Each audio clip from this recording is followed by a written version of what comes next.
10,000 fearless on the move. Let's go.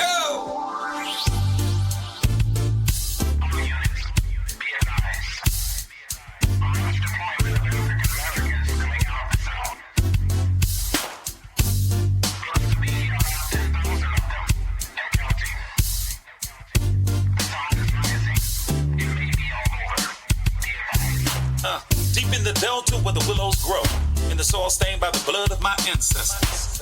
Punch bowl voices call out to my soul for justice. The wicked will reap what they've sown. Spirit of Aziz is back on the rise. Soldiers in the delta kept it alive. Time to stand up, take our place in the sun. Understand the time and what must be done. 10,000 fearless on the move. 10K fearless. Mississippi. 10K fearless on the move. Mississippi. Sip. Gotta make a move and take control. Have something we can call our own. So shine your light, help the people see that now is the time for us to be free. And if you waiting on the pie in the sky, you better wake up fast. They told you a lie, cause big fields await the wide awake man. Elijah's got the master. 10,000 fearless on the move. 10K fearless. Mississippi. 10K fearless on the move. Mississippi. Sip. Injustice we've had enough. All of our divisions we're breaking up. Destiny has been calling us. The spirit of the Most High is guiding us. See the time is now. What you waiting on? Quit shooting your brothers. Put your gun down. Come on. They got a cage waiting for you if you keep that up. Early graves coming to you. From that, can't raise you up. Now Sister Ida B and Fannie Lou, check them out and you'll know what to do. But if you really want your enemy to be alarmed, read the final call. Follow Farrakhan. 10,000 fearless on the move. 10K fearless. Mississippi. 10K fearless on the move. Mississippi. Sip. 10K fearless on the move. 10K fearless on the move. 10K fearless on the move.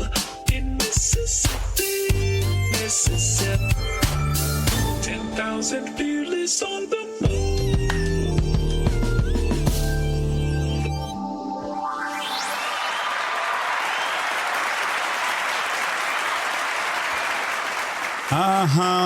Yes. Once again, Assalamu alaikum, peace be unto you, and welcome to another edition of the 10K Fearless Tri-State Podcast. I am your brother and friend and host, Abdul Shaheed Muhammad, and please allow me to begin.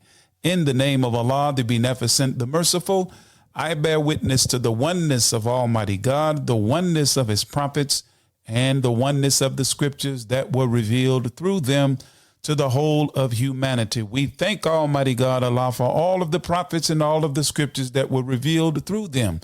We thank Him for Moses in the Old Testament. We thank Him for Jesus and the gospel, and we certainly thank Him for Muhammad and the Holy Quran. Once again, please allow me to greet you with the greeting words of peace in the Semitic language of all of the prophets of Assalamu alaikum, or that means in English, peace be unto you. Brothers and sisters, welcome back. So happy and honored to be back at this microphone, to be of some service and in the way of the dissemination of information to our listeners, to our people, to those who tune in the tri-state area between West Tennessee, which is really Memphis, Eastern Arkansas, and North Mississippi. I see you brothers and sisters have come on. Thank all of you for tuning in. We have a great program on tap for us tonight. As our special guest tonight, man, this brother and this sister, We have some very, very special people, in my estimation, coming on. Names are Tony and Deloris Jones of Chulahoma's Garden. They are located in Marshall County down in North Mississippi in Holly Springs. And strangely enough, they live in Memphis. I ain't going to tell you where in Memphis. I'm going to let them tell you. If you paid attention to the announcement or the flyer that we put out as an invitation to the community and to the social media platforms for you to join us tonight, you'll know where they live in Memphis. But I want them to tell you themselves. I'm sure they're listening and tuning in. I just got a text from Brother Tony and asked, was I on yet? So my brother is excited. I'm sure his wife, his lovely wife, is excited.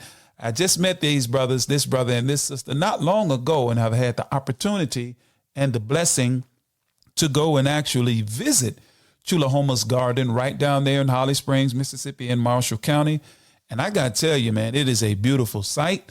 And I can't wait to get the conversation started. Of course, we will have our farm report from our brother William Muhammad, and he's been invited to stay on. I bet you he got some questions for him because, of course, he is our student in the Ministry of Agriculture of the Holly Springs, Mississippi Study Group.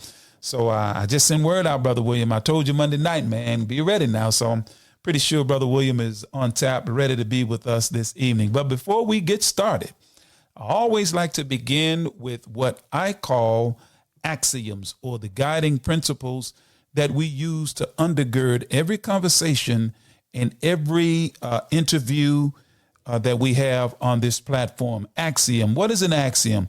An axiom is a statement or proposition which is regarded as being established, accepted, or evidently true, to serve as a premise or starting point for further reasoning and arguments. Okay?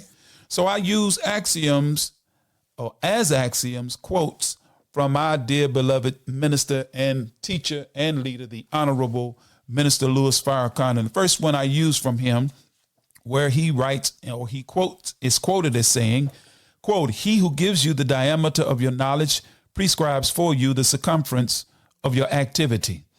And it is evident that the diameter of our knowledge has been shortened, especially in public education.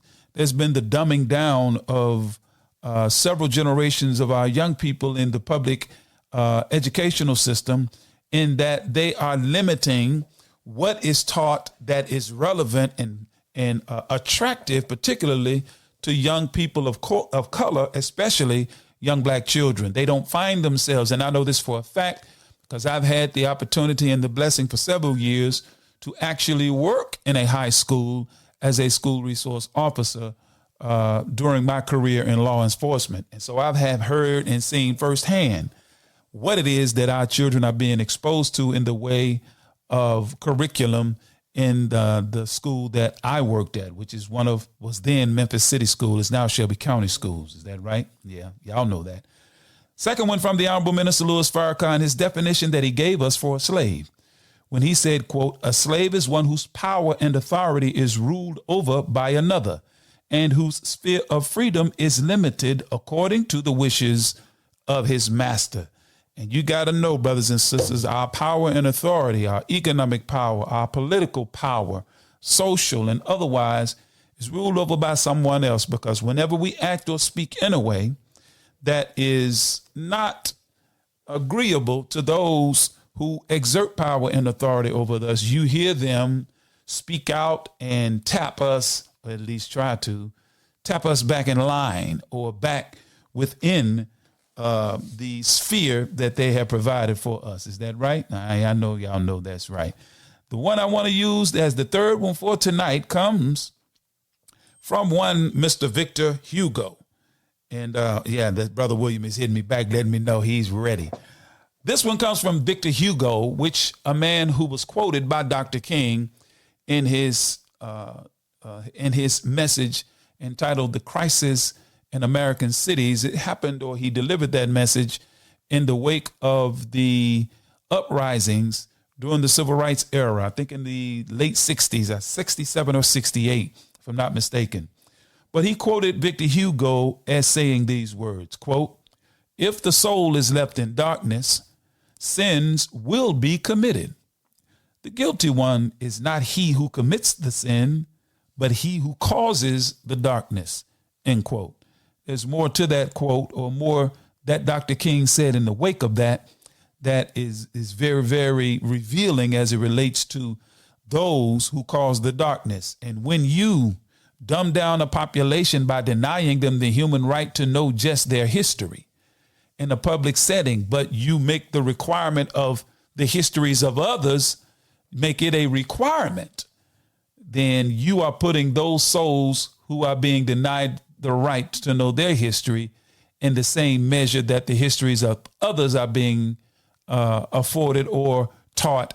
Then you're putting those souls in darkness. Therefore, sins will be committed, and the guilty one is not necessarily he who commits the sin, but he who causes the darkness. I'm going to give you one more that we really, really should, and I've been using this one for several podcasts, and it's from the Honorable Minister Louis Farrakhan when he said these words, quote, "When you see men fall, don't laugh, learn.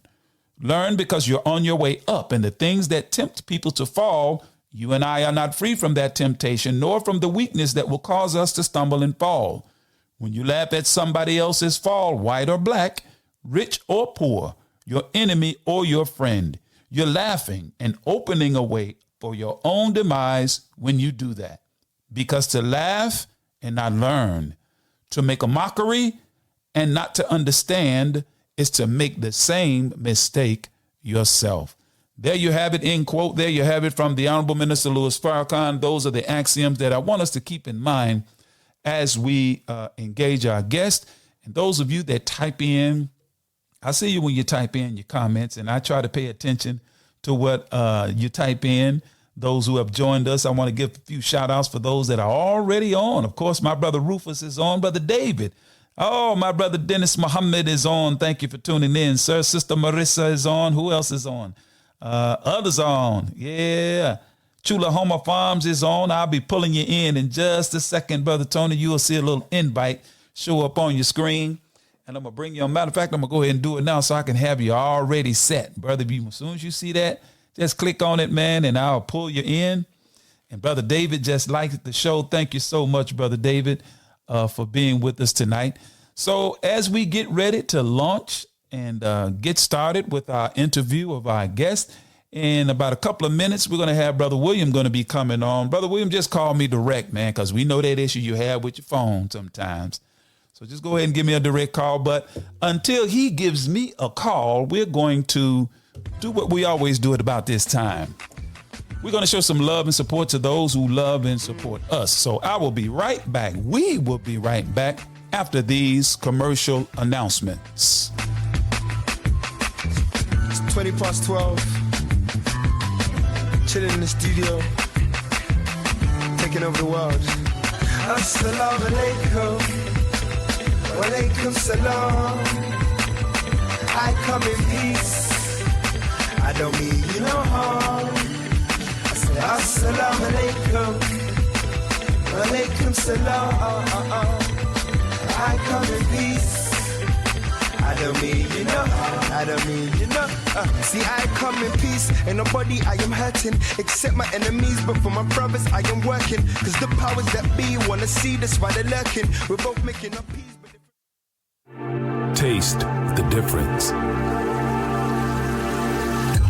Taste Supreme.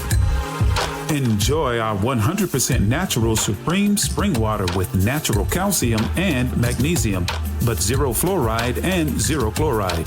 Our bottles are BPA free. Order yours today. Call us at 800-573-8033. That's 800-573-8033. Or visit us online at www.supremespringwater.com. Live supreme. Be supreme. Drink supreme. Supreme Spring Water. 801 Joseph E. Boone Boulevard, Northwest, Atlanta, Georgia, 30314. The Urban Indulgence Bath and Body Boutique. At Urban Indulgence, we pride ourselves on offering quality, effective skincare. Handcrafted with plant-based, skin-loving ingredients, our soaps and body butters will give you luxurious lather and ultimate moisture. Experience the Urban Indulgence at 3314 Poplar Avenue in Memphis, 3 blocks west of Poplar Plaza, or shop with us online at theurbanindulgence.com. Theurbanindulgence.com. Worldwide, 24 hours a day, 7 days a week. Download the Final Call radio app and take us everywhere. On your phone, on your computer, on your tablet, on Instagram, Facebook, and Twitter. You can also log on to finalcall.com and click the Listen Live button or finalcallradio.com. Final Call Radio, the official voice of the Honorable Minister Louis Farrakhan and the Nation of Islam. What's your source for truth in news reports? Justice, no peace. No justice, no peace. Where do you turn for non-corporate driven news that's fair and balanced?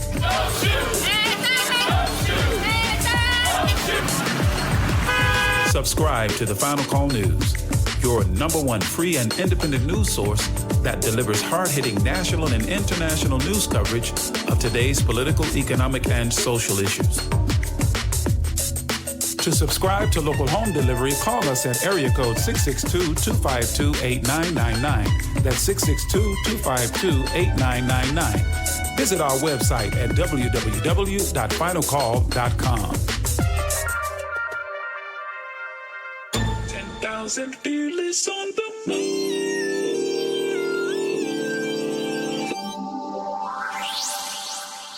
And we are back live here at the 10K Fearless Tri-State Podcast. I am your brother and host, Abdul Shaheed Muhammad. And once again, thank everybody for tuning in. And we got our brother William Muhammad on tap. Assalamu alaikum, brother William. You there, sir? Walaikum salam. Can you hear me? Yeah, you're low again, brother. I can hear you, but you're really, really low once again. Can you just call directly? Did you hear me when I asked that? Yes, sir. All right, give me a call direct on the line, brother, and we'll get you in and we'll get that conversation or get that report in for you. Meantime, my brother Tony, I see you're on the dash panel, my brother. If you'll be so kind, press one of those 8 circles that you see on the app, and we'll let you right in, just like we let brother William in just moments ago, and he's giving me a direct call because I need him to come directly through. Assalamu alaikum, sir. You there, brother William? Hold on just a second. You're not there yet. Now you're there. Assalamu alaikum. Walaikum salam. How you doing, soldier? By the grace of Allah, how you doing? Man, I'm on top of the world. Let's get our brother in. We're going to give him a round of applause. Thank him for being with us as usual.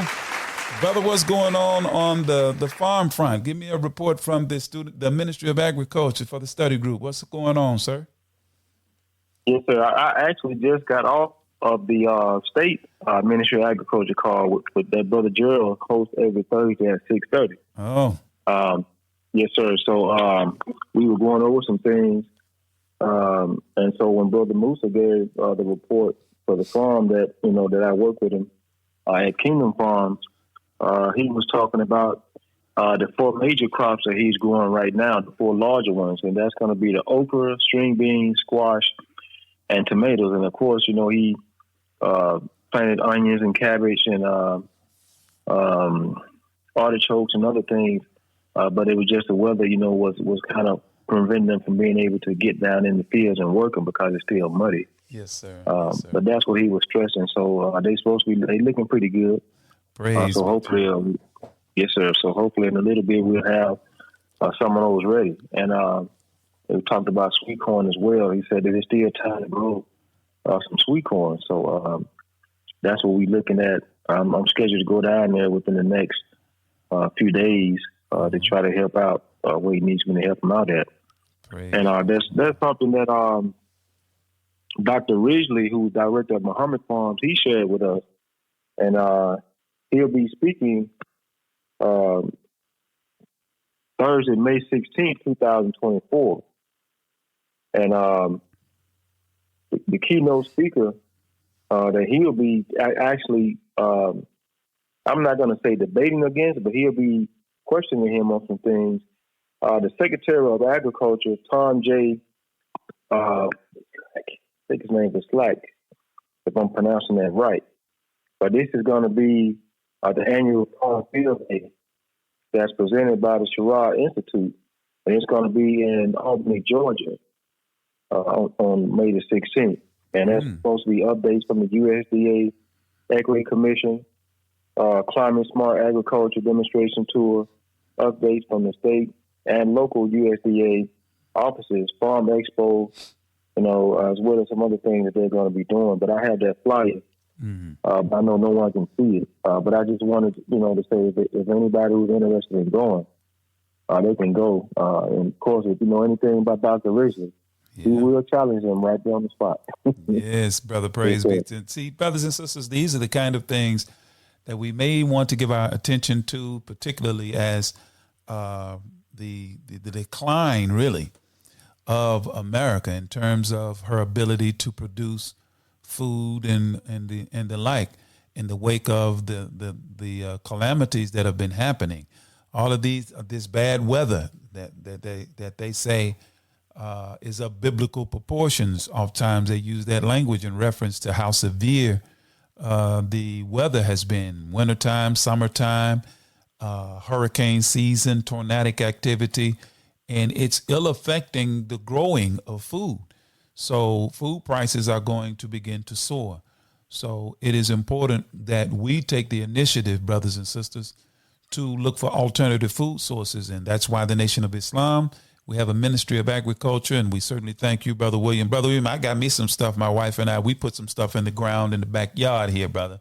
We got 2 4x8s. So we got some we got some tomatoes, we got some cucumber, we got some peppers, and we got some squash we're fixing to drop. But we've already got the seedlings, the small plants, and we got the bed set, brother. So we're going to make sure we got some vegetables coming up that we can go right in the backyard, man, and pull up and have on our dinner table. All right. Anything else, brother, before we part ways?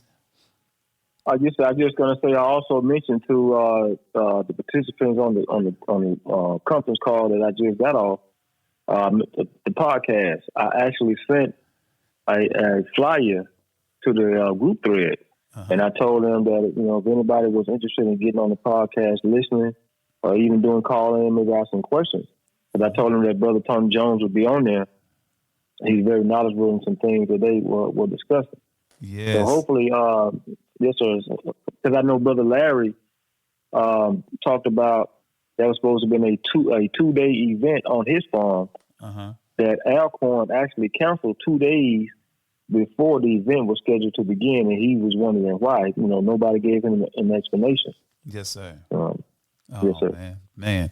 I see my brother Tony, you're trying to get on, brother. You may want to back out of the app and come back in and go through the process we went through earlier once again. I see you're trying to get on, brother, but for some reason it's not bringing you up on the dash panel. I see Brother William easily, and he's on the direct line as well. So if it all else fails, Brother Tony, man, Brother William is on the main line, but he's on the dashboard as well. If you have another phone, Brother William, like an iPhone, come in through the dash, you'll be heard loud and clear. I think when you use your wife's phone, man, it's much better in terms of reception. Okay.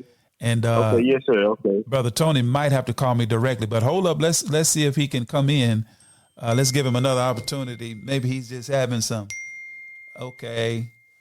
Hold on. He's telling me that he sees himself on the dash, but I don't see him on the dash. Hold on. Oh, this is my wife saying she see him on the dash, but I don't see him on my end. So if you would, Brother Tony, just back out and do it again. I see you here, brother. I see you. You're saying you're here. Just back out and then come back on and do that process we did a bit ago. Brothers and sisters, just hold your horses. We're definitely going to get Brother Tony in. I'm excited about this conversation because I think, man, based on where he is, his location, he's right there in Holly Springs. He lives right here in Memphis. It was just divine providence that we run into one another. And when I met him, he said, brother, I've been waiting to work with you all, man. I've just been waiting. And, oh, there he is. I see him trying to get in now. Let's see if he comes. There he is. Assalamu alaikum, Brother Tony. Oh, Salaikum Shalom, my brother. How's everyone? Man, we on top of the world. There he is, y'all. There he is. I'm so glad he got in. Brother William, you can stay right where you are, man, because I got 2 farmers on here. And your wife with you, my brother? You know she's always with me. Say hello. How are you all?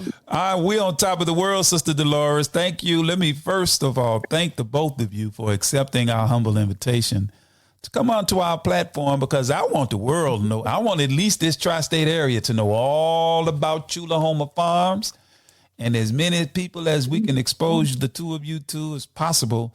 We certainly would like to do that, because we're neighbors, not just in Memphis, but we're neighbors right there in Holly Springs, Mississippi. So thank you all for coming on. I got a few questions for you, but before we even ask you anything, we got a little feedback. If you got another phone in there you're listening to, you may want to put it in another room. Were you on this phone? Okay. Okay. I don't know what it was, but we're. Yes, y'all got it going. Hey, y'all, they look, them too bad now, y'all. I ain't known them but a little while. But Sister can help. She can operate heavy equipment. But I'm going to let her tell you a little bit more about that. I mean, she bad sister now. But look, okay, this is my wife. My wife is always helping me too, Brother Tony. She keep me on my toes, brother. She be sending me texts, let me know, brother, this, that, and the other. So yes, sir. You need somebody like that, brother. I thank a lot for my queen. Look. I do too. Man.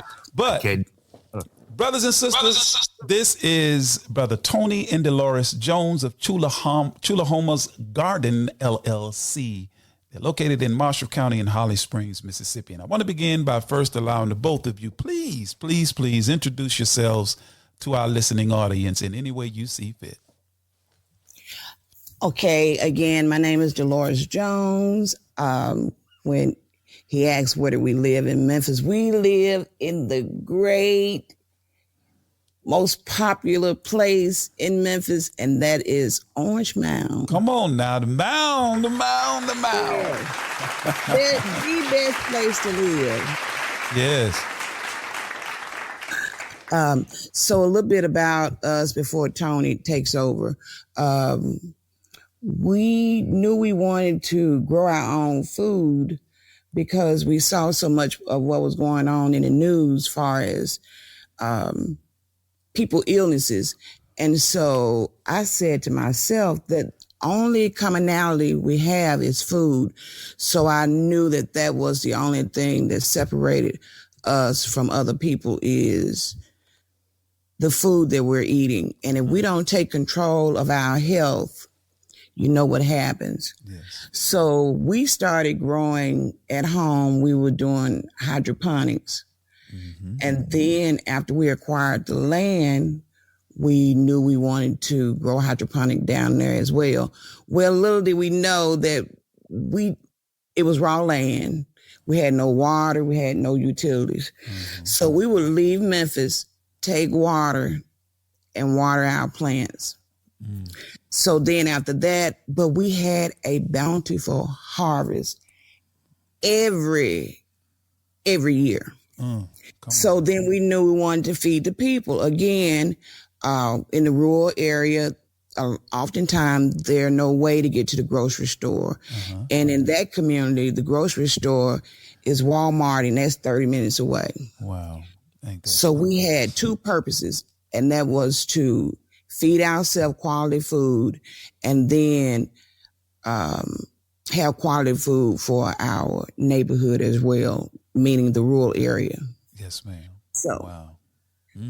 That's where we come from. We come from humble beginnings. Yes, ma'am, as we all My grandmother, I had two grandmothers, successful grandmothers. One was worked with the NAACP, and the other grandmother was the first Black female supervisor in the state of Mississippi. Wow.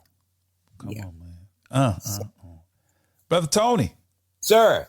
Man, introduce yourself to us, man. The people want to know who you are, brother. Okay. My name is Tony Jones. You already know I'm a native Memphian. Well, my family originates as far as back as I could go to Millington, Tennessee. I was raised here in Memphis, and in 2017 we had an opportunity to explore back into my wife's hometown of Chulahoma, Mississippi. So we were blessed with acquiring a little piece of land out there, like she said, and we wanted to become the community's garden. So we named it right after the town, Chulahoma's Garden. So in this last 7 years, we've become very knowledgeable. We've done a lot of studying.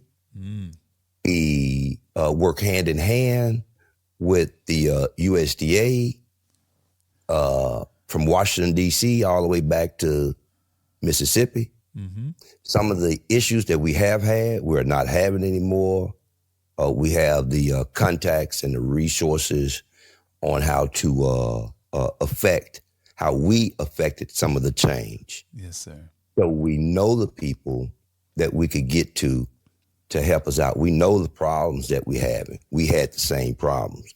But now we know some of the steps and some of the more direct people that we could help some of our brothers and sisters out so they don't experience some of the same things, or at least get through the door now. Now we can get in the door. We know certain things to do to help you around your farm. We don't know everything. We're learning. Yes, sir. But we're open and we are so excited for this opportunity. Yes, sir. To connect with the Nation of Islam. It is unreal, my connection to the nation. Praise be to Allah, as we would say. That just means praise the Lord. That's all it means, my brother. That's what it means. I understand. I overstand it. Come and on, I really do appreciate it. So we're here to work with you all. You all are here to work with us. We can develop this thing. We've been at this for 7 years. That was my next question. How long had y'all been at this thing? So you said 7 years. 7 years. Man. And we're just now looking at having maybe a profitable, profitable in this sense means money in the bank. Yes, we're rich in all the information and all the knowledge and all of that. We're over rich, flowing. Now, maybe this year we could put some money in the bank, so we could do some of the things that my wife would like to do and I would like to do for her, Yes, sir. But it takes all of us. Yes, sir. Absolutely. It takes all of us to work together. Yes, sir. But whatever questions I may be able to answer or help guide you to, I'm open and ready for you, sir. Yes, sir. Brother, thank the two of you for those introductions, man. And actually, in your introduction, you answered the question of how long the two of you have been in farming. You also answered the question, how did you end up from living in Orange Mound and farming in Mississippi? So you answered that when your wife answered it when she said, well, her hometown is Chulahoma. And you got to the opportunity. How did you acquire the land? Was it a family land, or was just some land you happened to live and you're from that area and you saw some land available and you decided to purchase it, or what? Family. Oh. We was able to acquire this piece of property from some of her, by way of her uncle. Okay.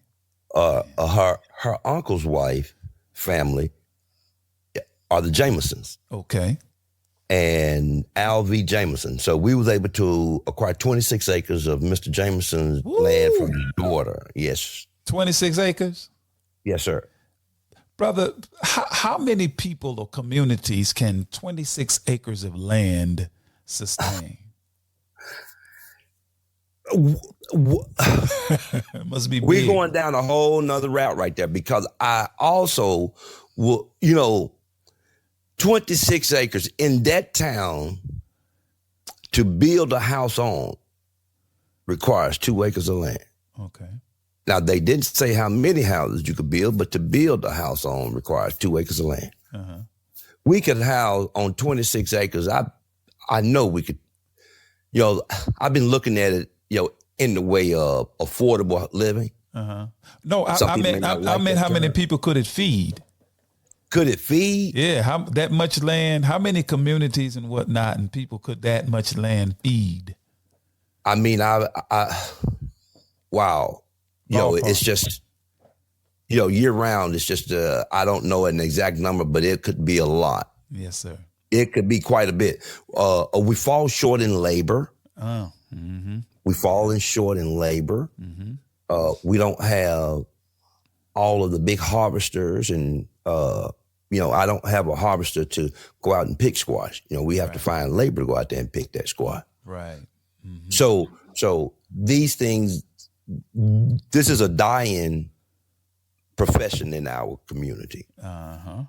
And it's dying fast. Wow. It's going to come to life soon.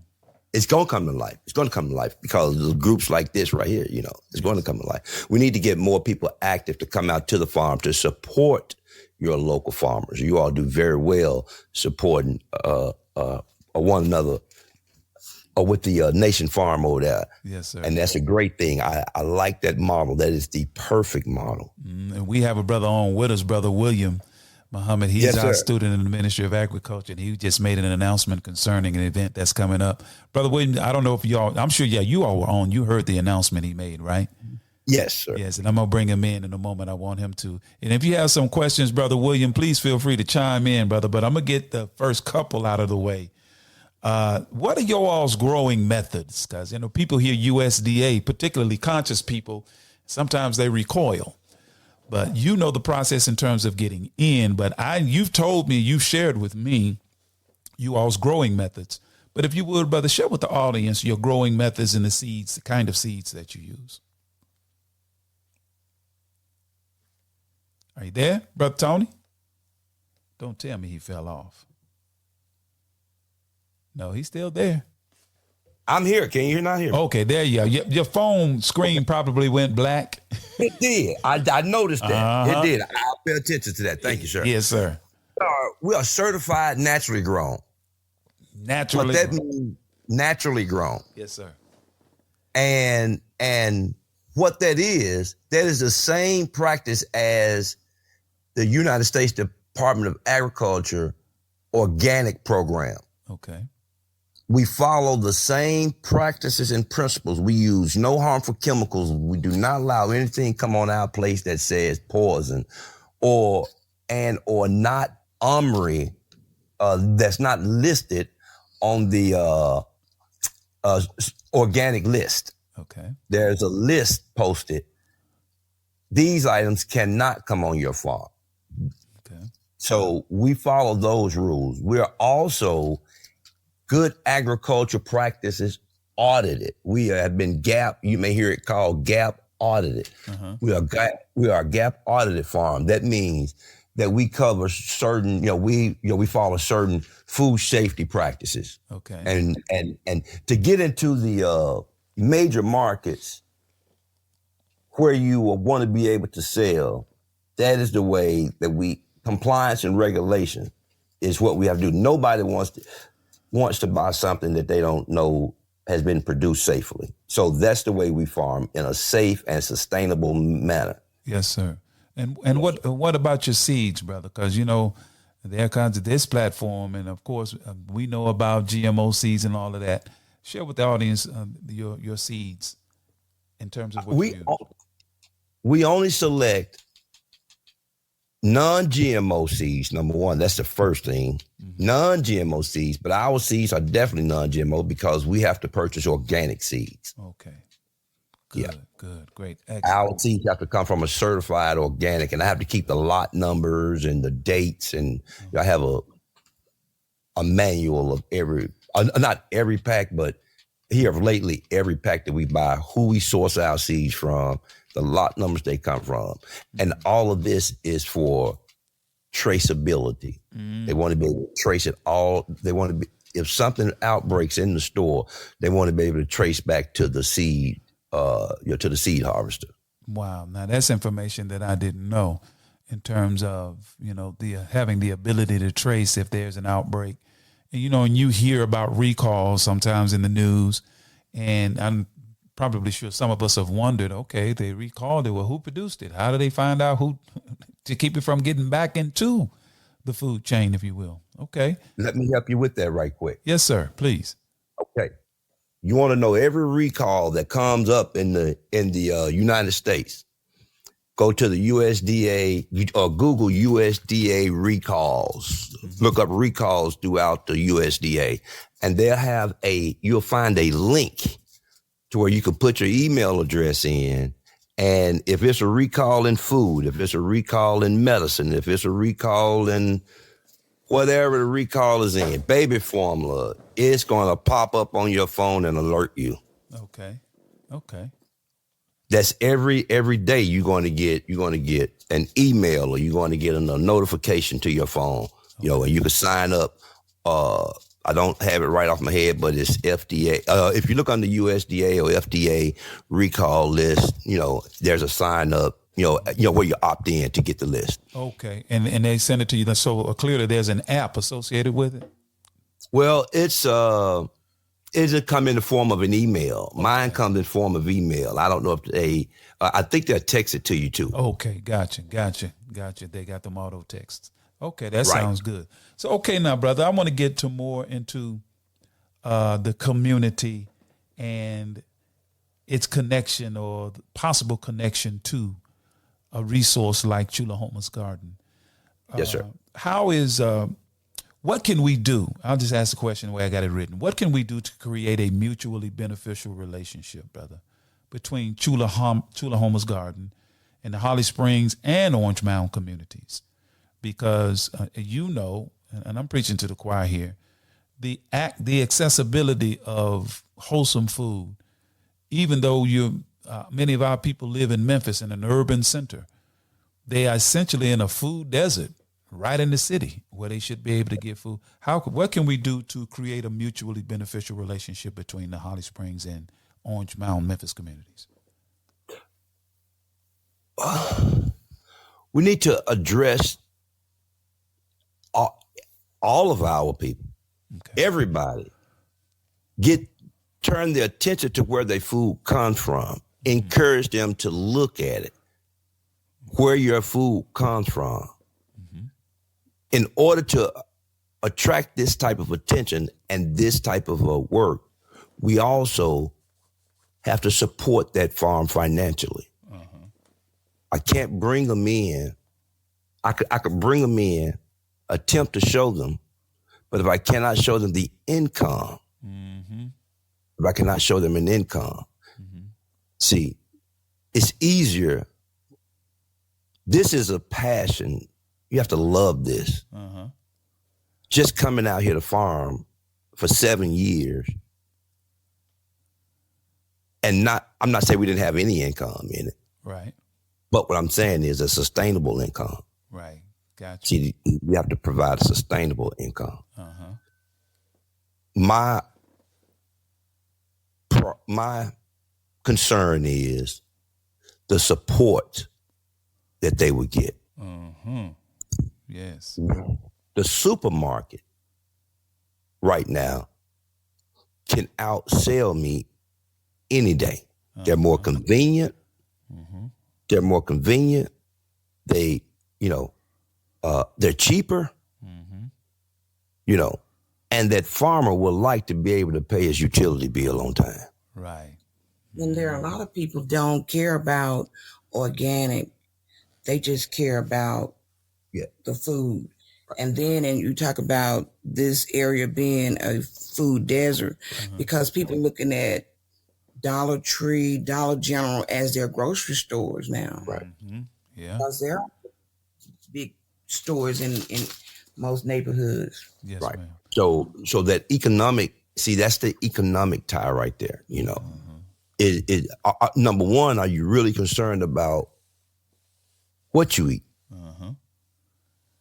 Number two, can we provide that economically feasible for you, where it doesn't upset your budget? Right. Growing organically does not have to cost you more than growing naturally. More than growing conventionally, traditionally, right? It doesn't have to cost you more because there are different practices, such as one called Jadam. That's a whole practice. That's pest management, that's fertilization, that's nutrient management. There's a lot of practices, what we call practices. Jadam, Jadam. If you want to YouTube it or Google it, please do. That we use that method. We use that method right now. Right. To cut down the cost on on fertilization and things of that nature. But nobody told me that 5 years ago, 6 years ago. It's no real blueprint out here. And the ones that has the knowledge, they're aging out right now.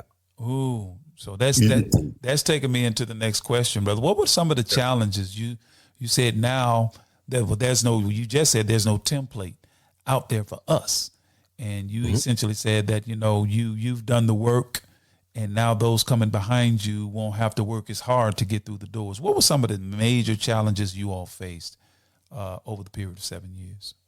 Now, here in this form, I'm gonna tell you straight discrimination. I'm gonna tell you the truth. What I personally feel is that we were just straight out discriminated against. We had to go so far to where I had to make connections in Washington, D.C. to come back down to my local level to what we call our district conservationists. And if anybody know about dealing with these services, when you go in, you're supposed to get a receipt of service. When you go in, for whatever reason you go in for, they're supposed to put it on the paper and say, this is what you came in for, and give you a what type of solution or direction we're going to go to address your visit. Okay. So one day I had gotten fed up. So one day I went in to my area, to my district conservationist, told them my purpose of my visit here is because I'm not satisfied with the level of service I got. And I wanted to make sure that got on my receipt of service. So it's a long story. So the first problem was breaking that barrier and getting to know the chain of command and how they operate. Currently, the state of Mississippi, you're in good shape. Okay. I give you a state of Mississippi that you're in good shape. We have great leadership. We got Kurt Reedus. We got Thaddeus Fairley. And we got Dr. Trina George. Okay. You cannot request something and not get answered. I had Tuesday the 16th, there was we had them all out on our farm. We had the NRCS, the FSA, we had all the departments recognized, the schools all came out, on our place. Saturday, Terry Crosby, the third man in the United States, was hosted at Mississippi Minority Farming Alliance. Okay. So we have organizations out here that's trying to do the work and put this and piece these puzzles together so that all small farmers, historically underserved, can come together to aggregate produce together so that we can make sure that all of our communities get a good spread of everything and that the farmer is supported financially so that they can have a quality of life. Okay. Well, yes, sir. I wanted to run this by you, Tony, Brother Tony, Sister Deloris.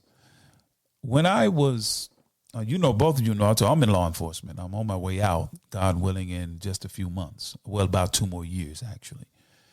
And but before I got promoted to the rank I am now, I was uniform patrol the streets, and in North Memphis, Chelsea, 7th Street area, I would see the brothers on the block, and I would just get out sometimes. Didn't want nothing. And first, when I would stop, when they didn't know me, as soon as they see me pull up, they start walking away. And I would get out and say, "Come on back, brother. I don't want nothing. I just want to holler at you. We good. But after a while, they saw, well, this man, he really just want to have a conversation. So it got to the point where we would just chop it up. And I would have this this is what I would say to them. I said, brothers, I see y'all standing out here, man. Before I pull up, I know what you're doing, but that's not my concern right now. I smell weed in the air, but I'm not fixing to go rumbling through the grass trying to find a blunt, which is probably what you had. But that's not what I'm here for, brother. I want to know this. Why is it that this man right here at 7th and T.M. Henderson, which is where we were and would be, that's one of the areas, of several areas I would go. Why is this man, he's from halfway around the world. He's from Yemen, I think. No, at 7th and Chelsea. I think they were from Yemen or Somalia, somewhere like that. What would make this man come from way over there, over to the United States, to what apparently looks like a poor community and open a corner store? I said, what is it that he sees that we don't see? And then I would say, and of course they would say, well, I don't know. And I would answer them and say, well, what they see is they see an entire community of people that are not providing the goods and services, basic goods and services to themselves, you know, basic food, conveniences that they need. So they come and fill the void and they, you know, make themselves rich, send their children to school and build their communities. And I said, meanwhile, you know, we're selling blunts and pills and whatnot. And then I'd ask them, how many people get high? And they would actually, they said, a lot of folk out here getting high, man. There's money out here for that. I said, but brother, how many people eat? Everybody don't get high, but everyone eats. Everyone drinks water. Then I'd ask, well, where is the greater income potential? The greater income potential is just providing basic human services. So I say, why isn't there a 7th Street Murder Squad corner store? Because that's what they call themselves. Where's the Chulahoma Mafia corner store? Where's a Fast Cash corner store? So I say that to ask this question. What is the feasibility, brother? Because one of the greatest needs in our community, especially where young men are concerned, I heard one brother express it on Fox 13 to the news anchor. He said, we need jobs, but we got these felonies and won't nobody hire us. What is the feasibility of getting the farmer what he produces directly to the black community in markets where our young men can be given the opportunity to provide that service of produce, I guess what I would say corner stores or produce markets in the community? What's the feasibility of that? Maybe out of line. I may not have described it properly or the way it should look, but it's just a thought that's been in my mind. What is the feasibility of that where the farmers are concerned? Your question is the same as ours. We ask the same question. Wow. They stand out there and they work 18 hours a day for what? Just standing on the block. They stand on the block and work 18 hours a day for nothing. For nothing. Most of them go home. Seriously, now these are my brothers and sisters. Now don't misunderstand me. I know them. Mm-hmm. You see them in the Mound, huh? It is. I'm a private process server in Shelby County. Okay. I do evictions. Okay. Sometime I call you for your help and you tell me you can't help me. Let's not go too far, right? Yes, sir. Not you personally, but you know that relationship. I know what you're talking about. Yes, sir. Okay. So how am I putting Christmas trees out and toys and you don't pay your rent? And he laying up in here. She laying up in here. Nobody's paying rent. The children not in school and all of that. How do we get there? Man. They're going to go up there and buy them Black and Milds. They're going to go up there and buy that beer. That's what they making the money on. And if you don't watch it, just like in my community, right here at Park, and everybody knew it, right here at Pendleton in Lamar, you had to shut down the little store over there because there was more dope coming out the store. Excuse my language if that's incorrect. But they had to shut it down over there and make them clean it up a little bit. But they turned right back around and let it open. We didn't put our monies together to go over there and buy the building to open up the store. And then if I did, you'll go across the street to the other one of them and buy it. You won't support the store. Come on, man. So now it's left up. We have a responsibility. We have a responsibility to support that place. You have a farm. We have resources. Can we that young man work out there on that corner all day long, and some of them don't make $7 an hour, don't make minimum wage. That's right. But they put themselves they take all the risks.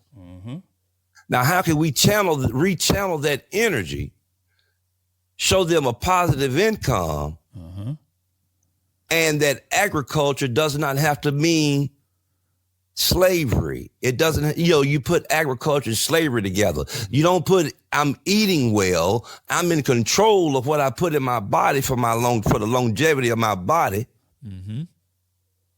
We don't see it that way. So we have to have the resources to pay them so that they could so they could start seeing themselves as men. And with the right leadership, I mean, you could affect a lot of them. Yes, sir. A lot of them want to be talked to. Come on, man. They want to be communicated with. Look, you talking right up into something sitting up in my head that I'm discussing with other brothers in the Nation of Islam and brothers in the community. But that's in the funnel, so to speak. But yes, sir. I anticipated you would answer it that way, brother, because we are taught in the Nation of Islam. And this is not just applicable to those of us in the Nation of Islam. It's a universal principle applicable to all people, all faiths, all schools of thought. And that is self-improvement is the basis for community development. So until you develop the people in an undeveloped state will never see what it is you just articulated. So we have to begin to, like you said, these young brothers want to be talked to. So there needs to be not just a conversation, but the right kind of conversation with these young brothers and sisters in the community, not just young brothers and sisters, even the parents. Yes. The right kind of conversations with them to get them to see that what we see happening will not improve until the people themselves improve. We say it all the time. God helps those who help themselves. What are we really saying? You can't help yourself. You can't improve your condition or get God to help you until you first help yourself. How do you help yourself? You first got to change your thinking, man. You can't change your thinking with the same old information you've historically thought was the right information that could help change the conditions under which we're living. So, man, look, I'm at break time, man. It's right at the top of the hour, and we normally are right around this time. We're going to take a brief break, and we're going to come back because I got a couple of more questions for you all, man, that based on what we've said so far, I think they're really going to elicit the kind of response that's going to be so insightful. So at this time, man, we're going to take a quick break and we'll be right back. Just hold on, Brother Tony, Brother William. I'm going to get you in here in a minute. Y'all just hold on just a minute. We'll be right back after these commercial announcements.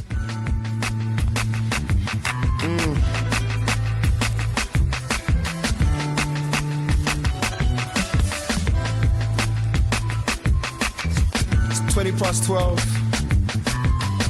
Chilling in the studio. Taking over the world. Assalamu alaikum. Wa alaikum salam. I come in peace. I don't mean you no harm. I say assalamu alaikum. Wa alaikum salam. I come in peace. I don't mean you know. I don't mean you know. See, I come in peace. Ain't nobody I am hurting except my enemies. But for my brothers I am working. Cause the powers that be wanna see, that's why they're lurking. We're both making our peace, but different food we are serving. See, mine is for the fork, adding substance to the fork. And yours is for the court, doing chores for the pork. We're both under pressure, getting burnt by this 33rd degree.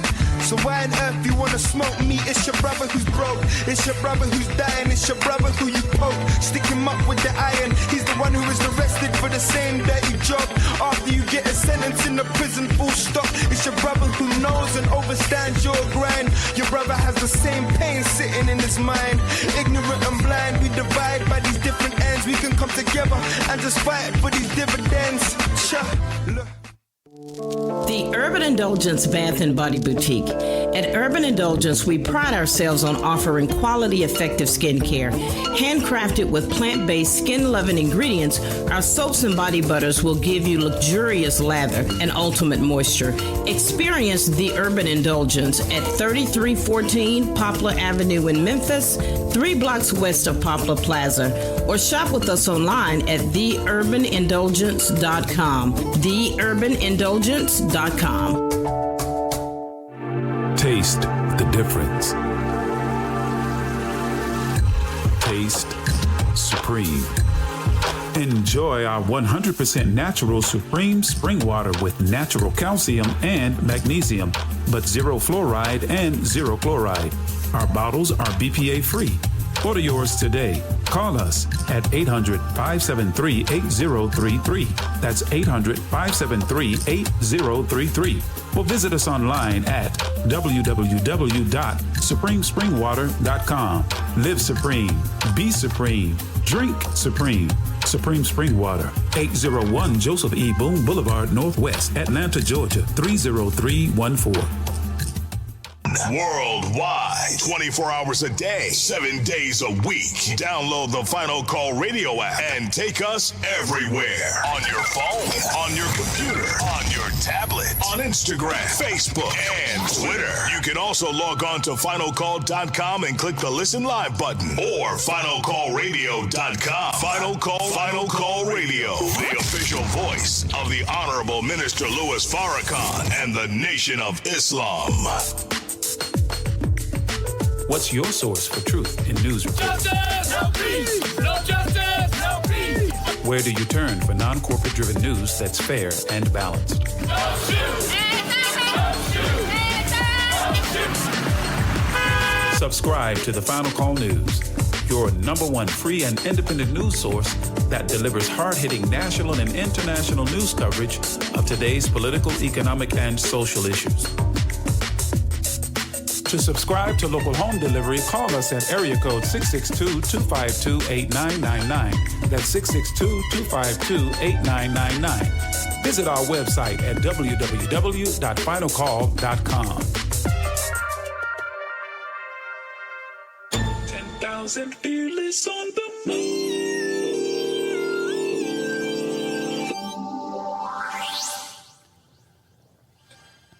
And we are back live at the 10K Fearless Tri-State Podcast. Once again, I am your host, Brother Abdul Shaheed Muhammad. Once again, thank everyone for tuning in. We want to make sure that you subscribe to the Final Call. Those of you who are in Holly Springs and Marshall County, if you want that bad boy delivered right to your door, give us a call at 662-252-8999. That's for the Final Call newspaper. Also, want everybody, as we go forward, go to finalcalldigital.com and get a digital subscription to the Final Call. It'll come right to your desktop. All right. And if you want to become part of the 10K Fearless Tri-State family, give us an email. Email me at dremuhammad1, the number 1, at gmail.com, or you can drop us a note at P.O. Box 517, Holly Springs, Mississippi 38635. And if you're close to us in Holly Springs, Mississippi, now we got that supreme bean pie available for you for a small donation. We also have those teeny beanies. Yep, the smaller version. If you don't want a whole one, you just want a snack, just enough for dessert for yourself. Come by 165 North Memphis Street, Holly Springs, Mississippi, and we got them available for you for a small donation. We also have those 2-pound bags of whiting fish. Now, y'all know y'all eat fish every Friday in Mississippi. Come on by Marshall County and Holly Springs and make a donation, and we'll make that available to you. All righty. So we're going to get back to it, to our brother Tony Jones. We thank everyone for tuning in. And Brother William, are you there, brother? Yes, sir, I'm here. Oh, okay. I thought you had disappeared for a minute, brother. I'm going to bring you back in. Brother Tony, you still there, sir? Yes, sir. Oh, praise be to Allah. So, Brother William, I'm going to give you first dibs as we come back, man, because I got a question I really want to get at before we get off tonight. So anything you want to ask him, Brother William, or comments you may have? Yes, sir. I know that when I talked to him, he mentioned about employment, you know, and he said that farming is one that is like a dying craft because there's not many people who are interested in it.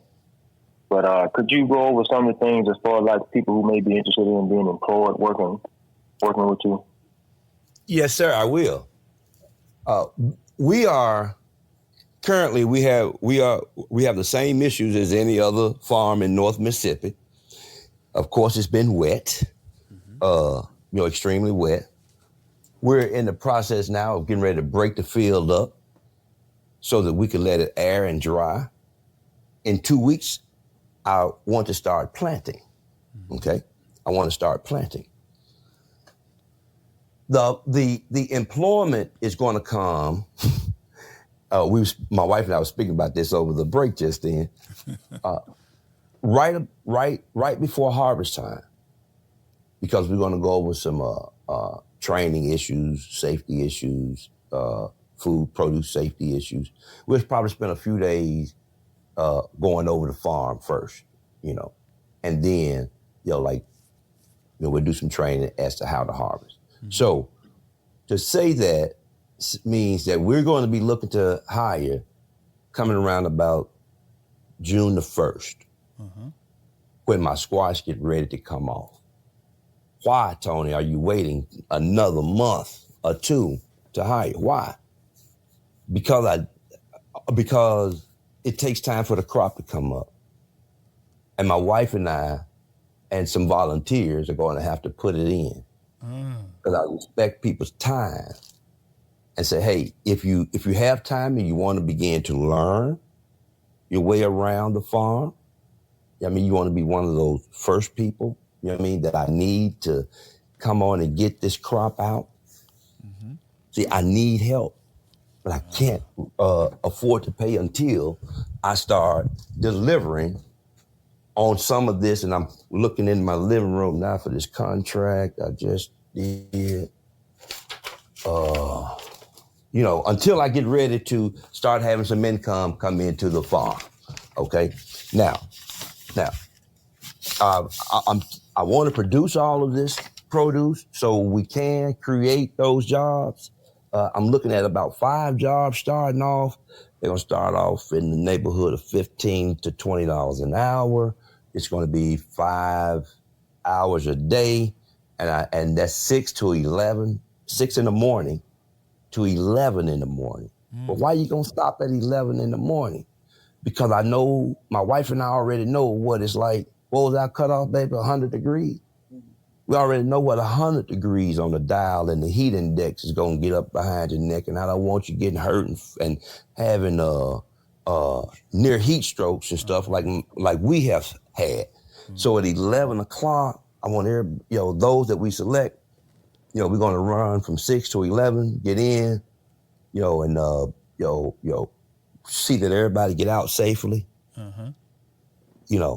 and you could expect that to come out June the 1st. Yes, sir. I am always gonna look first at us so that we can learn this trade, you can get paid, and you could take and spread the word that, hey, he could plant a whole lot more if he had more help, if anybody want to come out and need a job and want to be around good, wholesome. We're a family farm, or the same things you do, we do. We're grateful to God for, everything, and we're respectful. And I would much rather work with you. Yes, sir. I'd much rather work with you too, my brother. So let's keep that in mind. Come out, visit us, in the process, let us know who you are. So we'll know. We'll be planting this weekend and if someone wants to help. Sister said, we'll be planting this weekend. This weekend? Yeah, she put it on me to get so that'll be Saturday and Sunday, or just Saturday?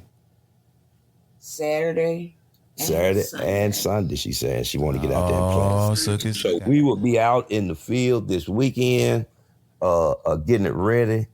We'd love for you to just stop by and say hi and look at the land, get to know. We're ready to go. Okay. We're ready to go. It's no problem. We can sell produce. We could sell. I'm holding a contract in my hand with the food bank to get them 10,000 pounds of squash a month and 10,000 pounds of zucchini a month. Ooh. So I'm going to need help. We sent 600 pounds of seed peas, Purple Hull peas, top pick this morning to Arkansas for another brother farmer to plant. That's 2,400 bushels of Purple Hull peas. So when we get those peas back, now we got to shell those peas. So we'll need people to be out shelling peas. So when you come out the field, we sit down and break bread and everybody get cooled off and relaxed. We may take about an hour down. And then we may just start going in and start shelling peas for the rest of the day. We want you to make a full day pay. We don't want you to, go home with, with just some temporary money, with just some part-time money. Right. Because it's going to be something to do, Sir. Yes, sir. Well, brother, you can expect me to come by. I'll be in Holly Springs this Saturday by 10 a.m. from about 10. From 10 to 1, I'll be doing our regular community work and the distribution of the Final Call newspaper. And I think at 1 o'clock, brother, I'm going to break off and come see you. I'm going to definitely come That see would be you. excellent. That would be excellent. That would be excellent. Your word is bond. You know, when I tell you I'm going to do it, but I'm going to be there unless Allah sees fit. So we as Muslims say, inshallah, or be it God's will, I will be by to see you. And I'd like to encourage, I don't know, man, I may talk to some of the brothers and sisters and who are listening. So do we want to make a trip of it this weekend if they're available? I know it's very, very short notice, but this segue into my next question. And Brother William, did you have anything else, brother? I'm sorry, man. Brother William, you still there? Yes, sir, I'm still here. Did you have anything else, brother? But I was actually hoping that some of the state MOA people who are in farming was going to come on the podcast, because I told them that the brothers are going to be on and they need to come. Any questions that they might have, they can come ask, but I don't know if anybody is tuned in or not. Well, there's a lot of people on, and some of the names I don't recognize. Okay. There's some names I've never seen before. Okay. That are on, and I don't see any comments or anywhere where they've asked a question, and I don't see anyone trying to get in terms of call in. So, but I'll continue to monitor that. If something comes in, brother, I'll definitely bring it up. But the question I have for Brother Tony and Sister Deloris, back in the day, man, when I was growing up, during the summer months, you know, we weren't left to our own devices as children. I'm sure y'all experienced that as well. The Memphis Park Commission had activities for us. Rhodes College, I think it used to be called Southwestern. They had a summer camp, man, and they would send a yellow bus to Chizita Gardens. Well, Chizita Gardens is now the Hillview. And Alcee Gardens right across the street from Chizita Gardens back in the day. This was like the mid-'70s, leading up to the late 70s. Right. And they would send a yellow bus, man, and they would take us to Southwestern, and we would have several summer camp activities, swimming, track, and whatnot. Mm-hmm. So I asked that question. I say that to ask this question. What is the possibility that activities around agribusiness? See, when you say agriculture or farming, you know, but when you say agribusiness, that gives it a kind of like a new suit in my mind, at least. What is the possibility that activities around agribusiness can be created to serve as a summer camp for our children at Chulahoma's Garden? And I'm sure there are organizations and there are other things on my mind and in terms of funding for this kind of activity where we can bring our children and introduce them to gardening at an early age and teach them the importance of it to break this cycle. What's the feasibility of that, brother, in your mind? I'm going to let my wife really answer that one, because that is huge. Mm-hmm. Agribusiness that is huge. Mm-hmm. My wife has a master's degree in special education, and she was looking toward doing something like that. Here, baby, will you answer that one? Yeah. So when we talk about the business side of it, we often forget about what could you do with that vegetable if it's not suitable for storage. So the agribusiness would be bringing those children out, teaching them how to plant, teach them how to harvest. And at the end of that week, they'd take a plant home with them, and we would keep contact with them during the summer to see how that plant developed.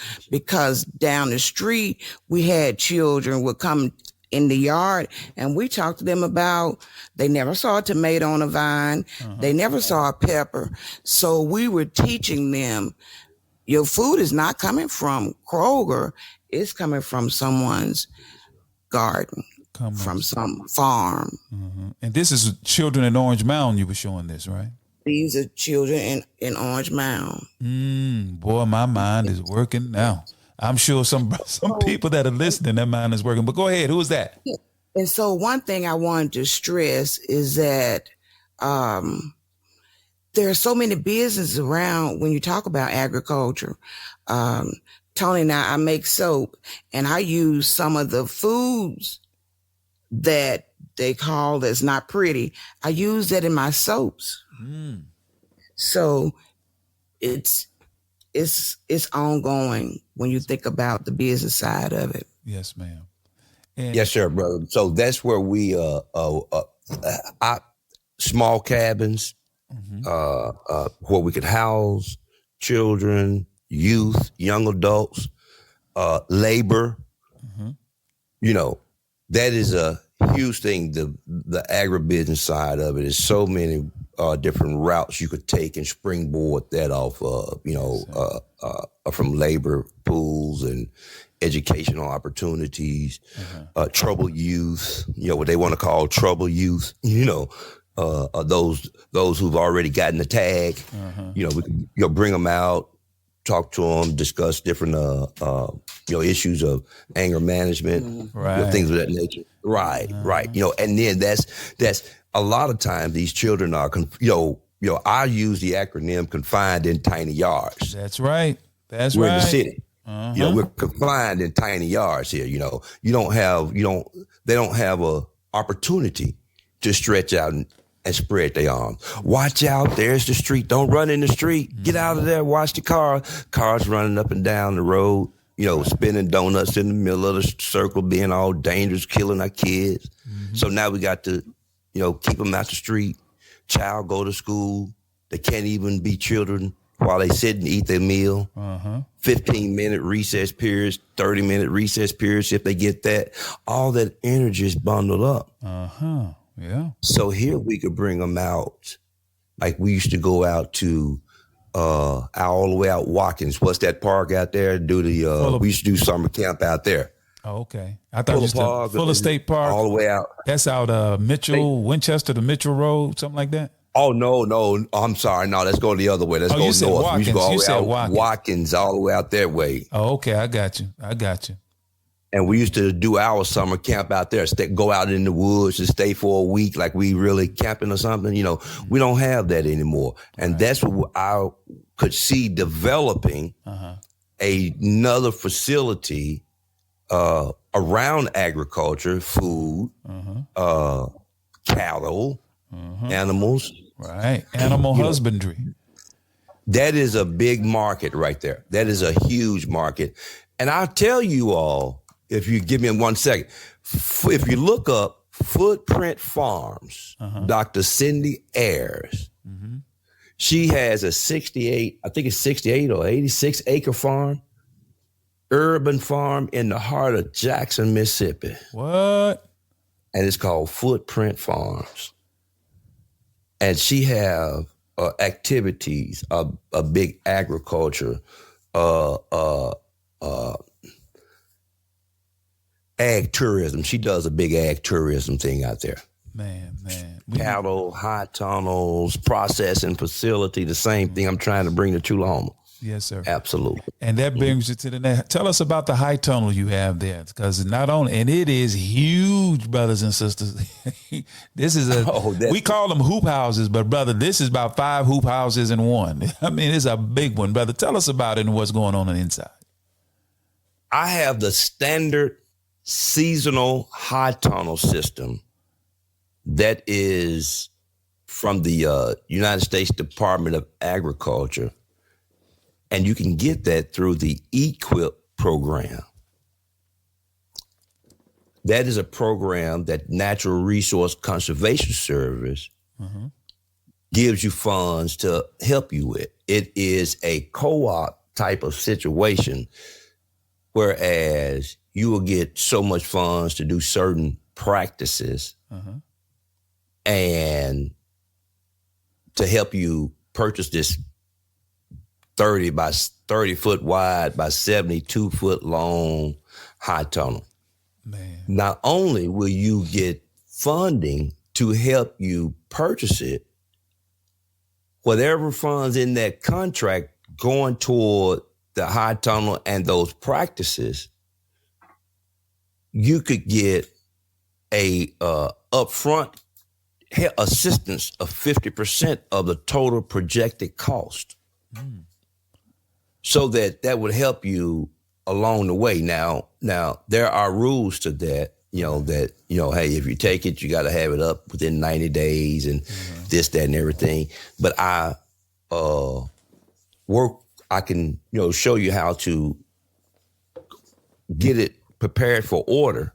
Once you got your contract, you get it prepared for order.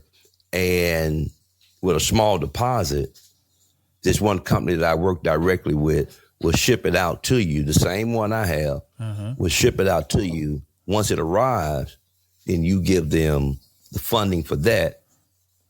5 or 6 of us could get together and put it up in a weekend. And the next week we'll get your district conservationist out to inspect it, that it's up and it's ready to go, and they'll release those other funds. You only get 90 days to complete it once you take their money. Right.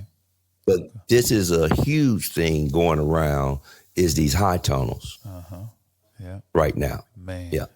Now, have you ever heard of a brother named Will Allen? Brother Tony? Not right off my head, I have. Okay. Because Brother Will Allen. Yeah, is a brother that, Brother William, tell him about Will Allen. If you're still there. I see you're on the dashboard there, Brother William. But if you hear me, brother, tell him about Will Allen if you would be so kind. Yes, sir. I'm multitasking. Yeah, I know you got them back and forth. He got them twins, Brother Tony. Boys.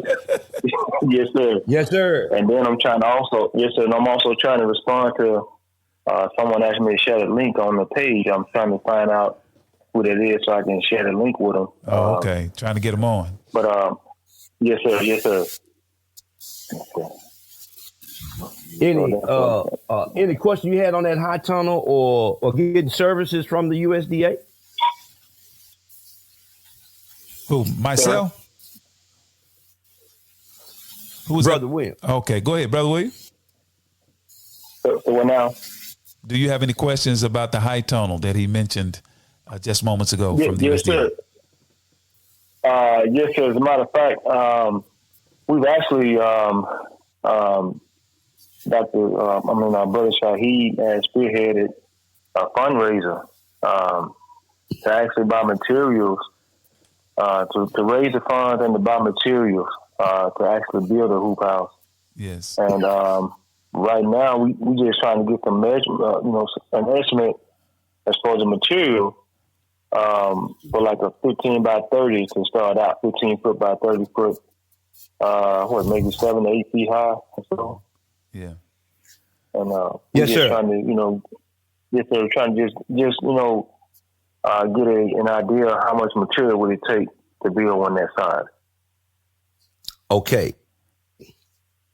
Now, it depends on the strength of the material that you're going to use. Mm-hmm. Are you going to if you're trying to do it out of PVC or a conduit type of pipe and you're going to bend the pipe, it's going to be more, you're going to need more supporting members than you would if you was using a fence post. Mm-hmm. Because one thing you don't want to do is just any old wind come through and blow it over. Mm-hmm. You see, then you want it high enough to work in. Mm-hmm. Now, this high tunnel system here that I got,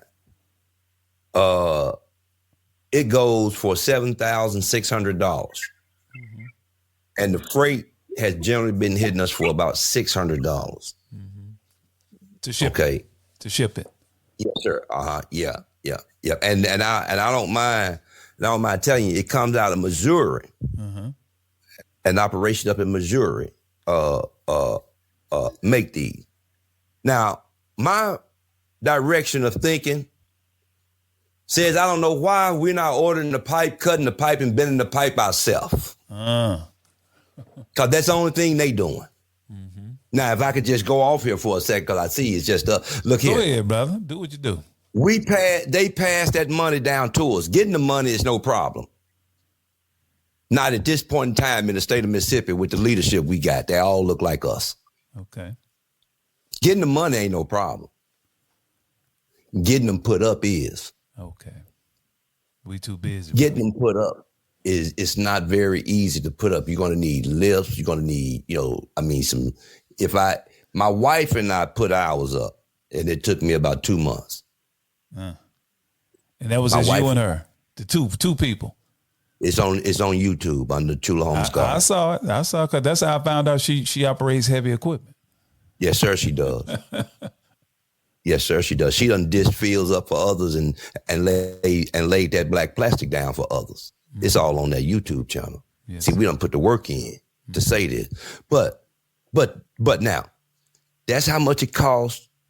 You can get it here. You can't buy it prior to a contract if you expect a government contract to pay for it, you know. But I don't like the idea that we get the money from the USDA and the only resources we have to pass it on to, we pass it, goes right through our hands, right into theirs, and then we don't put up our high tunnels in time and our stuff lay on the ground for 6 months to a year. No, we're not going there, brother. Exactly. You know what I mean? So that's the cost that the material, what you would have to structure that for what materials you're using. My posts are 6 foot spaced. The first hoop houses we bought 3 20-foot by 100-foot hoop houses. And when you come to the farm, I'll show you where they land at. I'll show you where they land at right now. I forgot what we paid for those. But we spaced those hoops 4 feet apart. And then we ran 3 sets of purlins through there, and things like that. The purlins are the conduit type of looking pipes that go overhead to hold the structure in line overhead. They give you support. Right. So then we talking about what kind of load, what kind of wind are you going to set yours up to be able to handle? You'll see in mine certain come out to the farm. I'll explain all that. Yes, sir. All of that. Yes, sir. Yes, sir. Well, brother, look, man, we right at the neck of this thing. I normally cut off at 8:30. I think I'm gonna give it about 10 extra minutes tonight because I got one last question, brother. Yes, sir. Manpower, it seems to be the greatest obstacle. Am I correct? In terms yes, sir, of it is. that is the greatest obstacle. I definitely, brother, will be, but with God's help and by his permission, and brother, inshallah, will be continuing to work with you and brothers and sisters here in the city of Memphis, as well as Holly Springs, to try to bridge that gap because, and some other things that I'm going to discuss with you, brother, and I would like to probably invite you to have conversations with others regarding what we're talking about. But I want to ask this last question, brother. Is there a possibility for sweat equity opportunities, meaning during harvest season? You have some poor, we have poor families. Sure. And if they want to eat, come and pick it and help harvest some of it, and you can take some of it home. Is that a possibility? Sure. See, y'all Sir, hear that? that is a Pick on the half. a lot of people do it, and they call it pick on the half. Okay. Now there's another program. There is another program, and it is called Community Supported Agriculture. Now, community CSAs for short are supposed to be exactly that. You come out on the farm, you help for so many hours a week, we harvest, and everybody takes their portion. As we harvest, we see, the harvest, we know how many is participating, and they collect their portions. Right. Now, another way CSAs operate is you cannot come to the farm to help, but you want to participate. You want the fresh produce. So you pay a subscription service. So you pay a subscription service. So when you take the paper, you take them their box. Okay. Got it? Got you. That way we don't have an extra trip, an extra cost in delivery. And Sister Muhammad, they don't have to try to find a way up to pick nothing up. We taking the paper anyway. Take her food to it as well on that day. When you say paper, you mean the final call. Final call. That's correct. Mine is on my door every Saturday. Mine is on my door every Saturday. Come on. So why my food box ain't sitting there as well? Why my portion ain't there? Here, baby, I can't come to the farm and do no work, but I do appreciate it. I get food stamps. Do you take food stamps? Yes, ma'am. I got a senior voucher. Do you take a senior voucher? Yes, ma'am. Do you take Hey, if mother spends $20, if that sister would spend $20 with me, offer her SNAP benefit card, I have a program for it that I could give her $40 in produce. Well, brother, what it sounds like to me, see, that's why I have that commercial jingle you heard about the Final Call newspaper. We are black-owned, operated, and we are not corporate supported. Brother, if I can get 100 customers taking the Final Call newspaper, I'm trying to get 1,000 subscribers in Marshall County, minimum of 1,000. And let that 1,000 people know the availability of fresh produce, and they have a means by which to purchase it through us, a brother coming to their door. This can extend to Memphis, to Orange Mound, to Frazier, to Raleigh, to Hickory Hill, to all of these areas, and we can begin to get young men. You got all them F's on your report card, as the young brother said in the newscast. We got felonies, won't nobody hire us. Okay, brother, come. We have a saying, brother, make all men and boys join the FOI, the Fruit of Islam. Please. Come and get the manhood training, brother, and understand the importance of good information in the Final Call newspaper. It's not religion to some of our people who they trying to convert us. We're trying to convert you. We're trying to get you to accept your own and be yourself. That's not hard. But become a distributor of the Final Call newspaper. You got customers? We connect this farm and agribusiness to that with a subscription. We need to talk, Brother Tony. We offline, brother. We need to have some serious. Here, one more thing, and I know you want to go, but I just want to put this out there. No, go ahead and say it, brother. I don't love rush. what you're doing. I love what you're doing. I'm gonna step over here just for a second, if you would just oblige me, and you'll see where I'm going with it. Go right ahead. We have an obligation to one another to take care of the farmer. Because they're not going to feed you later. That's right. Let's just understand the way it's going. I bought a load, 40,000 pounds of sweet potatoes last year for $6,250. That load today cost me $14,500. Woo! Okay, today, from the fall to today, that same style load cost me I sent out a bid request for 20. Oh, your phone went blank again, Brother Tony. Wake that screen back up, brother. Come on back. Yes, sir. There it is. Okay. I'm with you. That load cost me $6,250 last year. Cost me $14,500 this year. I sent a bid request for $290,000 for 20 loads of sweet potatoes the other day. And you're not going to get to pick now one of them. Wow. They pick them for you. And ain't no telling what they're going to send you. It's already boxed up. The money the contract goes straight. We're not benefiting. We're benefiting from it in the sale. But how many jobs, how many opportunities, how many contacts with each other did we miss? Come on, man. Wow. They're hiring. Here's your labor force. If I want to get labor, here's my labor force, my opportunities right here. I can go to the Hispanic and get the Hispanic guy. He'll get his family out there, 10 or 12 of them out there. They'll come clear the field out in a couple of days and be through and be gone. Okay, here's the other source right here. We got a community right down here of African migrants that's starting to come in, and they families are congregating here at Elvis Presley and Mill Branch. In those two apartment complexes. People are beginning to go to the lit right there and pick up labor instead of going up here on Jackson. Right. Jackson and what's that, Orchie? Jackson and Orchard and Wells? Yeah, Jackson north of Orchie and up in that way. Exactly, right over the bridge from the Nash Cemetery all the way up there to I used to right patrol that area. I know exactly what you're talking about, brother. Going up towards Austin Peak. So now the African brothers are accumulating over there, lit right over there. Okay, now we all need help. I'm not against, but I got to sweep around my door first. It's too much going on. I live in Orange Mound. From Orange Mound to Holly Springs, I got a farm in my front yard, and I got a farm in Holly Springs, and everybody in my community picks out my front yard free of charge. organic stuff, just it's full right now. I've seen it, brother. I'm on YouTube. I need to come visit that too.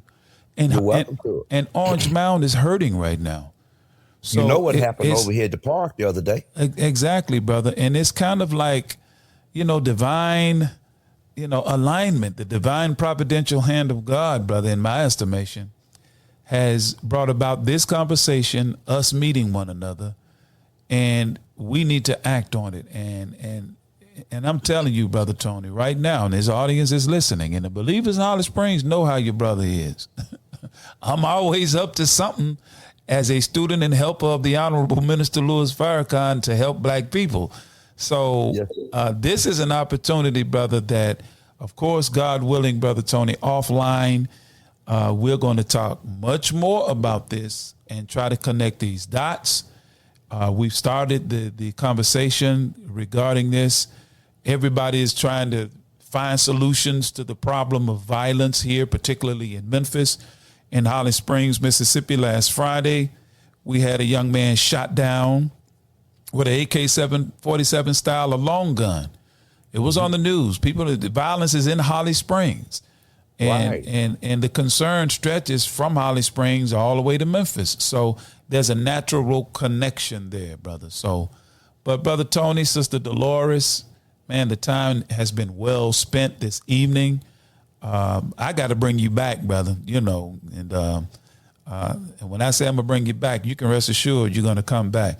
For those that are listening, if you're not busy this Saturday, by 1 o'clock, I'm going to be headed over on Jameson Street, and Jameson Road, that is, in Holly Springs, to visit my brother Tony. So the brothers that'll be on the block with me, if you're not busy after we soldier for a while, we're going to tip over and holler at Brother Tony and Sister Deloris, and I'm going to go live. I'm going to go Facebook Live when I get there, brother. I may even come again this Sunday. So those that are listening, if you want to come take a peek, and Brother Tony, I don't know if they can't come this Sunday, brother. I want to get offline when we talk, but I want to organize a group from Memphis, Mosque 55, and of course the Holly Springs Study Group, and whoever else want to go to come down and pay you a visit, man, so people can see with their own eyes what it is.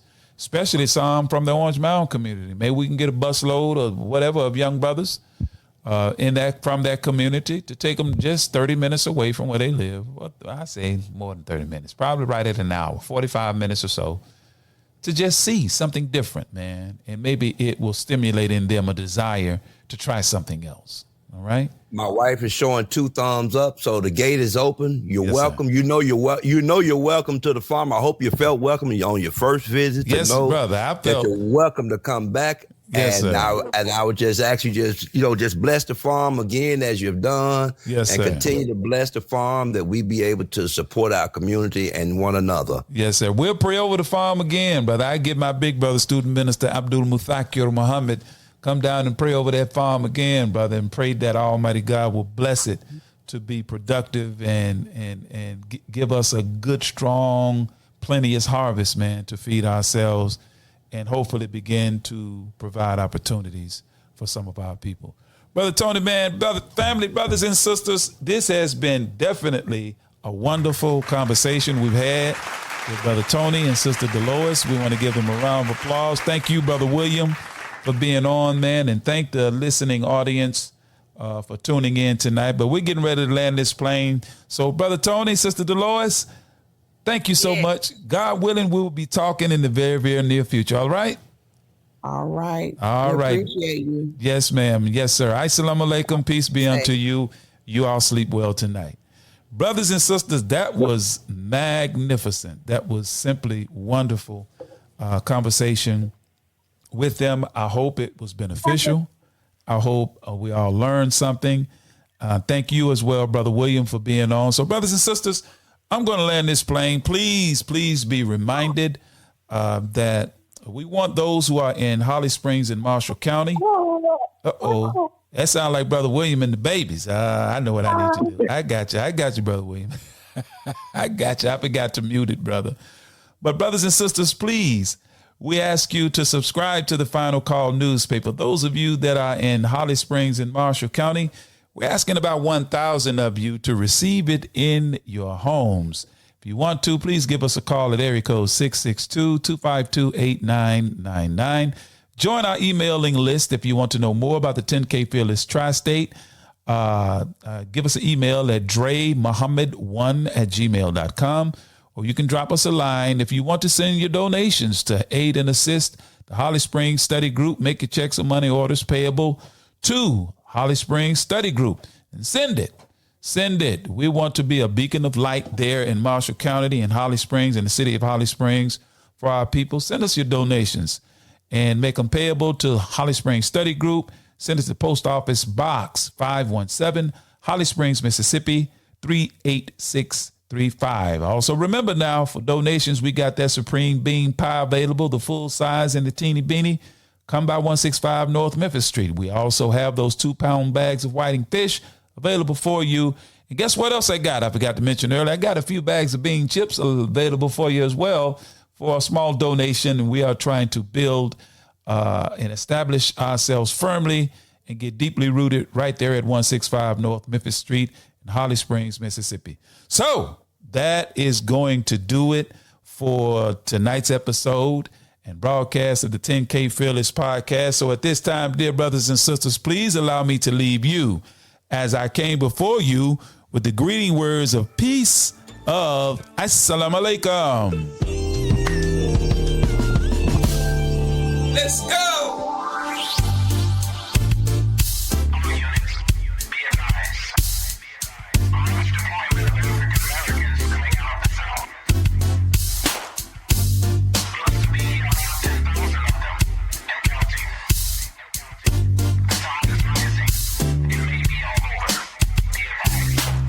Deep in the delta where the willows grow, in the soil stained by the blood of my ancestors.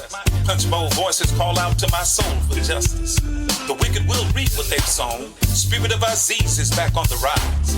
Soldiers in the delta kept it alive. Time to stand up, take our place in the sun. Understand the time and what must be done. 10,000 fearless on the move.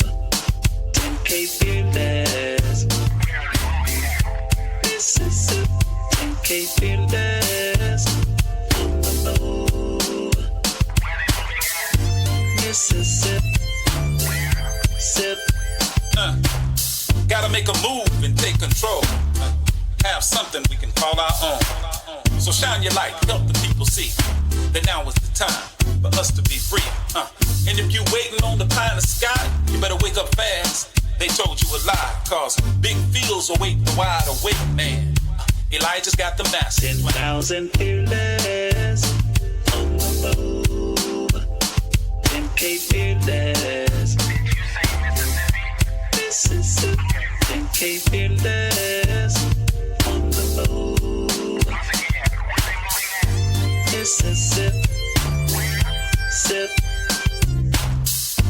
Injustice we've had enough. All of our divisions we're breaking up. Destiny has been calling us. The spirit of the Most High is guiding us. See, the time is now. What you waiting on? Quit shooting your brothers. Put your gun down. Come on. They got a cage waiting for you if you keep that up.